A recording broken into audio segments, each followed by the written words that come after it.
나누기 위해서 펴는 말씀은 누가복음 1장 39절에서 45절까지입니다. 제가 봉독해 드리지요. 이때 마리아가 일어나 빨리 산골로 가서 유대의 한 동네에 이르러 샤가라의 집에 들어가 엘리사벳에게 문안하니 엘리사벳이 마리아가 문안함을 들으매 아이가 복중에서 뛰노는지라 엘리사벳이 성령의 충만함을 받아 큰 소리로 불러 이르되 여자 중에 네가 복이 있으며 내 태중의 아이도 복이 있도다. 내 주의 어머니가 내게 나오니 이 어찌된 일인가. 보라, 내 문안하는 소리가 내 귀에 들릴 때에 아이가 내 복중에서 기쁨으로 뛰놀았도다.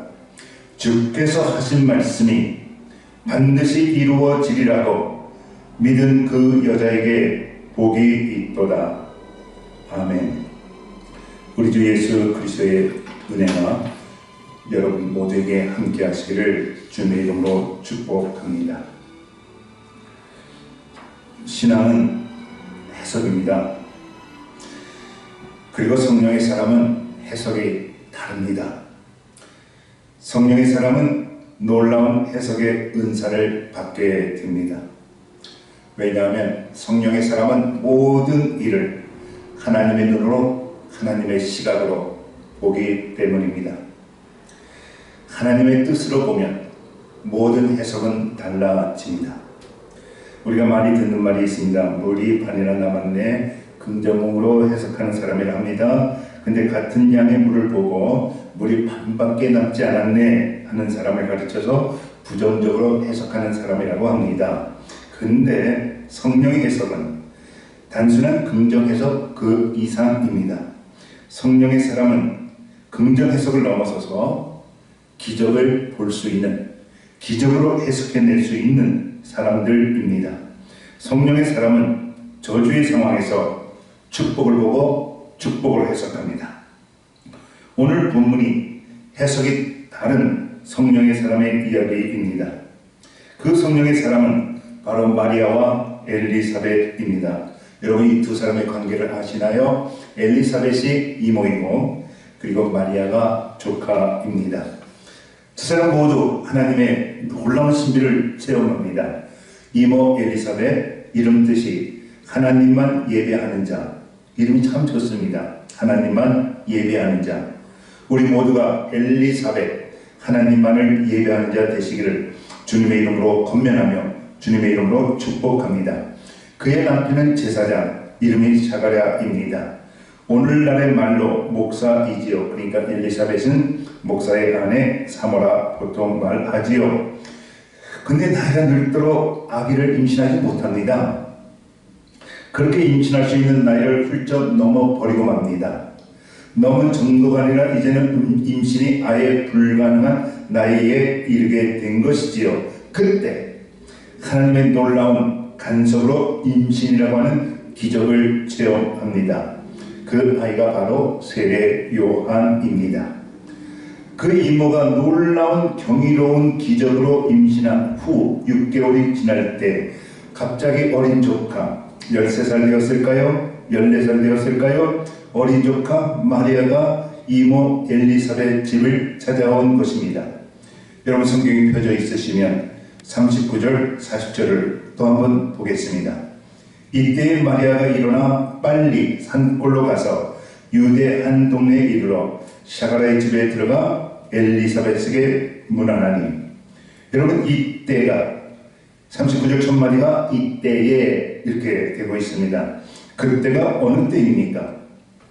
바로 갑자기 성령님께서 마리아에게 오시더니 내가 성령으로 잉태할 것이라고 임신할 것이라고 하는 예언을 받은 순간입니다. 그 예언을 듣자마자 놀랐는지 또는 두려웠는지 성경 말씀 보면 일어나 빨리 즉시로 빨리 급하게 이모의 집으로 달려간 것입니다. 아마 이모 엘리사벳을 보자마자 이렇게 얘기했을 것 같아요. 이모 나 어떻게 하지? 근데 그 엘리사벳이 누구입니까? 여러분들 41절 뒷부분을 보면 성령의 충만함을 받은 사람이라고 이렇게 말씀하고 있습니다.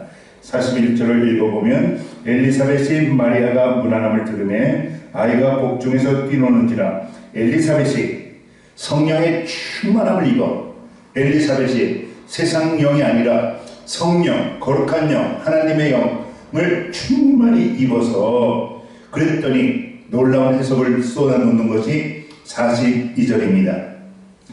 42절을 보면 큰 소리로 불러 이르되 여자 중에 내가 가장 복이 많다고, 그리고 내 태중의 아이도 복이 있다고 이렇게 해석합니다. 두 사람에게 축복하지요. 먼저 마리아에게 축복하고, 여자 중에 가장 축복을 받은 여자가 바로 마리아라고, 이 땅에 너만큼 복받은 여자가 없다고 그렇게 축복을 선언하고, 그리고 마리아의 몸속에 성령으로 임신한 예수님을 축복합니다. 그 아이도 복받은 아이라고. 그러니까 성령의 사람 엘리사벳은 정말 어려운 순간에 가장 큰 하나님의 축복으로 해석해 냈다라고 하는 것이죠. 성령의 사람은 정말로 품속에 엘리사벳의 품속에 임재한 성령은 비극을 축복이라고 말합니다. 어려움조차도 성령의 사람에게는 축복이 되는 줄로 믿습니다. 성령의 사람이 누구입니까? 성령의 사람이라면 해석이 달라야 합니다. 성경에 이런 사건 나오지 않습니까? 모세가 이스라엘 백성을 이끌고 기적으로 홍해를 건너고 적과 꿀이 흐르는 가나안 땅, 바로 그 앞에 도달하게 됩니다. 하나님께서 약속하신 땅입니다. 근데 이때 참 모세 지도자로서 큰 실수를 했다, 저는 이렇게 보는 목사입니다. 그 땅을 주신다고 했으니 그냥 백성을 이끌고 그 땅으로 그냥 진격했으면 됐을 텐데, 갑자기 모세가 이스라엘 지파, 12지파 아닙니까? 12지파로부터 가장 똑똑하고 아주 잽센 12명을 뽑습니다. 젊은 지도자들을 뽑은 것이지요. 가서 저 땅을 정탐하고 오라 합니다. 근데 그 정탐꾼의 보고가 둘로 갈립니다. 10명이 한쪽에 섰고 2명이 한쪽에 섰습니다. 10대 2의 해석으로 갈린다고 하는 것이지요.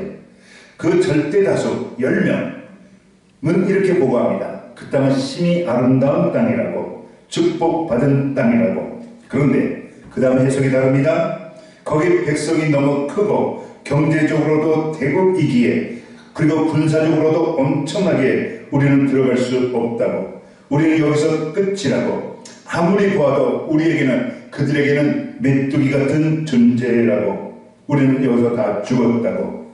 성경은요, 그 순간 모든 백성이 통곡했다 이렇게 기록되고 있습니다. 이렇게 부정적인 해석은 모든 사람들을 낙담시킵니다. 근데 두 사람, 하나님의 사람, 그 두 사람, 성령의 사람, 그 두 사람이 일어납니다. 옷을 찢으면서 분노합니다. 처음 해석은 똑같은 해석을 내놓습니다. 맞습니다. 그것은 젖과 꿀이 흐르는 약속의 땅입니다. 그 땅은 축복의 땅입니다. 그래서 하나님께서 우리에게 주신 땅입니다. 그러니 건너갑시다. 그들은 우리의 밥입니다. 10대 2, 민주적으로 보면 부정적해서 메뚜기로 해석하는 그들의 의견이 옳습니다. 절대 다수이니까요. 그러나 성경은 다수의 종교가 아닙니다. 하나님의 뜻을 볼 수 있는 소수가 이끌어가는 종교입니다. 여러분이나 저는 하나님의 뜻을 보면서 성령으로 해석해내는 소수의 사람 되시기를 주님의 이름으로 축복합니다. 세상 사람은 어려운 환경을 보면서 우리는 세상 앞에서 메뚜기라고, 그러나 성령의 사람은 아니라고, 세상이 우리에게 밥이라고 하면서 일어날 수 있는 용기를 갖게 됩니다. 그러니까 성령의 사람은 해석이 다릅니다. 우리가 성령의 인치심을 받았는지 아니 받았는지 그것은 해석을 보면 압니다. 성경에 또 다른 이야기가 있습니다. 아람 왕이 이스라엘과 더불어 전쟁을 일으킵니다. 그런데 아람 군대가 더 강한 군대입니다. 아람 군대가 더 큰 군대입니다. 근데 그 전쟁에서 매번 집니다. 백전백패를 합니다. 왜 이렇게 우리가 지는가? 도대체 질 수 없는 전쟁을 지는 이유를 서로 연구했더니 딱 한 사람 때문에 그렇습니다. 바로 하나님의 사람, 성령의 사람 엘리사 때문에 그들은 이길 수가 없다는 것을 알게 됩니다. 왜냐하면 그 엘리사는 아람 군대를 어디로 움직일지 성령의 지시함으로 다 알고 있는 것입니다. 오늘은 이쪽으로 갈 것이라고 미리 예언해서 방비케 하고, 내일은 저쪽으로 갈 것이라고 미리 알아서 방어진을 치게 하니 그 전쟁에서 어떻게 이기겠습니까?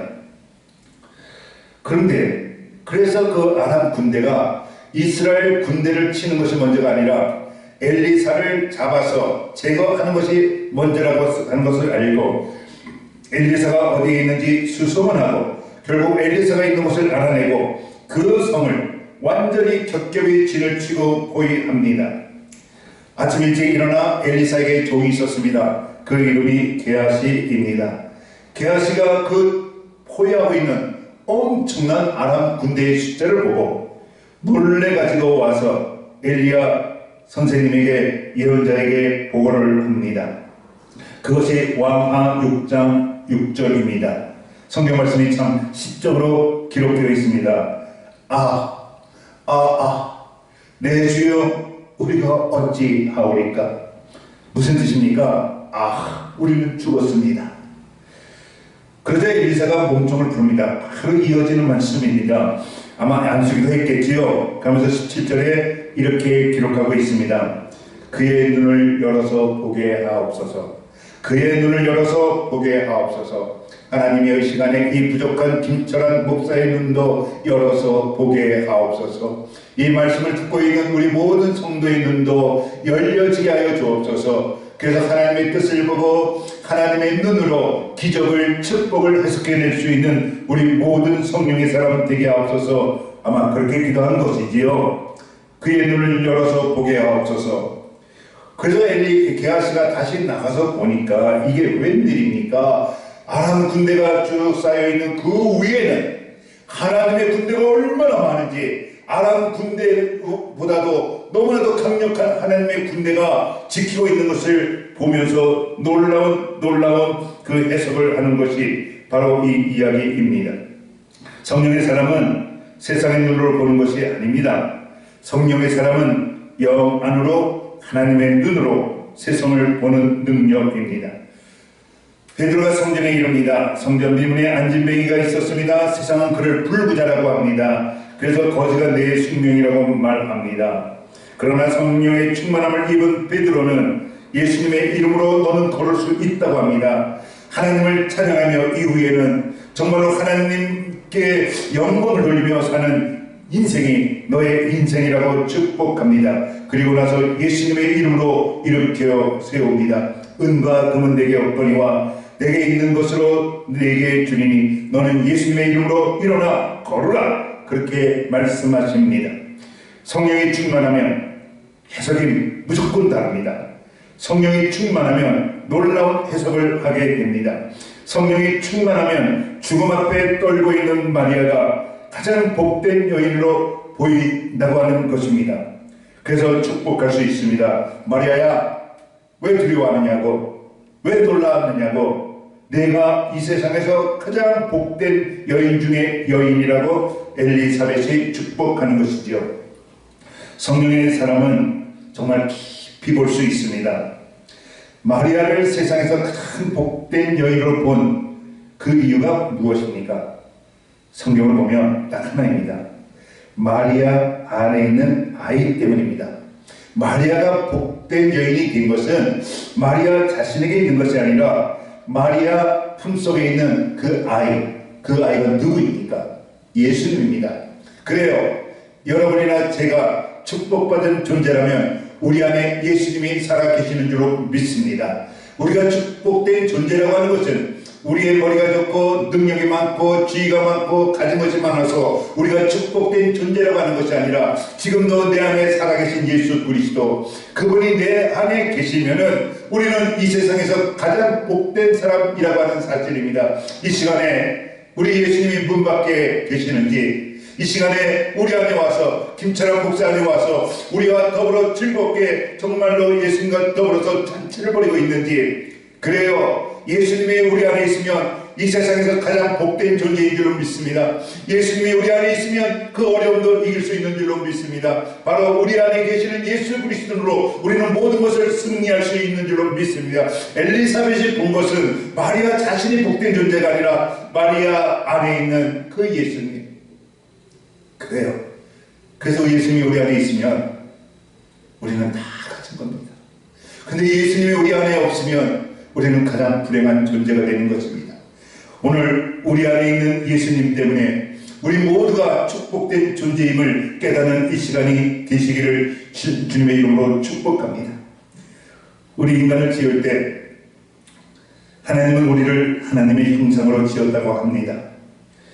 우리의 모양이지요. 그러니까 우리 안에는 하나님의 형상이 있는 겁니다. 쉽게 말로 하면은 하나님이 알맹이요, 우리는 껍데기입니다. 이 껍데기가 가는 것은 지옥입니다. 그러나 이 알맹이가 가는 것은 천국입니다. 이 껍데기가 하나님의 자녀가 되어서 천국으로 갈 수 있는 것은 이 껍데기 안에 담겨져 있는 하나님의 형상, 이미지 of God, 신약 성경으로 말하면 바로 성령으로 말미암아, 그리스도의 영으로 말미암아. 로마서에 뭐라고 되어 있습니까? 너희들에게 그리스도의 영이 없으면 더 이상 그리스도인이 아니라고. 우리 안에 있는 예수님의 영으로 말미암아 우리가 천국까지 이르는 줄로 믿습니다. 성령이 충만하면 모든 사람이 복된 사람으로 보이게 됩니다. 그래서 사도 바울이 이렇게 고백합니다. 우리가 무명한 자 같으나 유명한 자요, 없는 자 같으나 다 가진 자라고 그렇게 보는 것입니다. 그래서 가장 복된 인생이라고. 왜? 사도 바울이 본 것은 다른 것이 아닙니다. 우리 안에 예수 그리스도가 있기 때문인 줄로 믿습니다. 그러면서 엘리사벳이 축복하는 말씀이 45절에 이어집니다. 45절 말씀 제가 큰 소리로 읽어보겠습니다. 믿는 여자에게 복이 있도다. 주께서 그에게 하신 말씀이 반드시 이루리라고. 주께서 하신 말씀이 반드시 이루어질 것이라고 하는 믿는 사람이 가장 복된 사람이라고 합니다. 하나님께서 여러분을 만나셨습니다. 하나님께서 우리들을 붙들어 주셨습니다. 하나님께서는 우리를 붙들고 천국까지 이르게 하실 것입니다. 그 말씀 그대로 이루어지리라고 믿는 사람이 가장 복된 사람이라고 하는 말씀입니다. 성령의 사람이 되시기를 바랍니다. 그래서 해석이 달라지시는 여러분과 저가 되시기를 바랍니다. 이 코로나19로 인해서 우리가 이렇게 어려움을 당하고 있지만 그 안에서 하나님께서 새로운 역사를 창조하고 있음을 저는 믿습니다. 여러분도 믿게 되시기를 바랍니다. 곧 주님께서 더 좋은 세상, 더 나은 세상, 정말로 이 세상이 하나님의 영으로 가득 찬 세상을 주실 줄로 믿습니다. 기도하겠습니다. 하나님, 이 아침에 성령의 충만함을 입기를 바랍니다. 그리하여 해석이 달라지게 하옵소서. 어려움을 기쁨으로 해석하는 성령의 사람이 되게 하옵소서. 저주를 축복으로 해석하는 성령의 사람이 되게 하옵소서. 미움을 용서로 해석하는 성령의 사람이 되게 하옵소서. 부족을 넉넉함으로 해석하는 성령의 사람이 되게 하옵소서. 눈물을 웃음으로 해석하는 성령의 사람이 되게 하옵소서. 죽음까지도 영원한 생명으로 해석하는 성령의 사람이 되게 하옵소서. 성령의 사람으로 나도 살게 하시고 이웃도 살리는 우리 되게 하여 주옵소서. 예수님의 이름으로 기도하옵나이다. 아멘.